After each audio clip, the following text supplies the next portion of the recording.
Hello, আজ প্রথম দিনের সুরাইজ ব্লগে তোমাদের সকলকে স্বাগতম। তো আজকের দিনটা এভাবে শুরু হয়েছিল। সকালে ঘুম থেকে উঠে দেখি দিনটা খুবই মেঘলা। তারপর ফ্রেশ হয়ে আমি নাস্তাটা সেরে নিলাম। নাস্তায় ছিল রুটি, তারপর হচ্ছে লাড্ডু, এটা আমার খুবই পছন্দের। তারপর হচ্ছে আমি চা খেয়ে নিলাম, চাটা না খেলেই না হয়। তারপর শাওয়ার নিলাম, শাওয়ার নিয়ে আমি কোচিংয়ের উদ্দেশ্যে রেডি হচ্ছিলাম।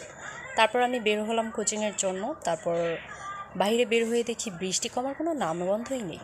বৃষ্টি হতেই আছে, আমি রিক্সার জন্য বাইরে দাঁড়িয়ে আছি, কিন্তু রিক্সা পাচ্ছিলাম না। বৃষ্টিতে রিক্সা পাওয়া একটু মুশকিল। দাঁড়িয়ে থাকতে থাকতে আমার জুতা পা সব ভিজে গেছে। তারপর হচ্ছে আমি অবশেষে রিক্সা পেলাম অ্যান্ড আমি কোচিংয়ে গেলাম। ক্লাসটা শেষ করে বাসায় এসে আমি বিকেলে একটু স্ন্যাক্স বানিয়েছিলাম, মোমো বানিয়েছিলাম। তারপর হচ্ছে সন্ধ্যাবেলা একটু ব্যালকনিতে এসেছিলাম, দেখো ওয়েদারটা কি চলছে না। তারপর হচ্ছে রাত্রে আমি একটা মুভি দেখছিলাম, মুভি দেখতে দেখতে ডিনারটাও সেরে নিয়েছিলাম। তো আজকে এইভাবেই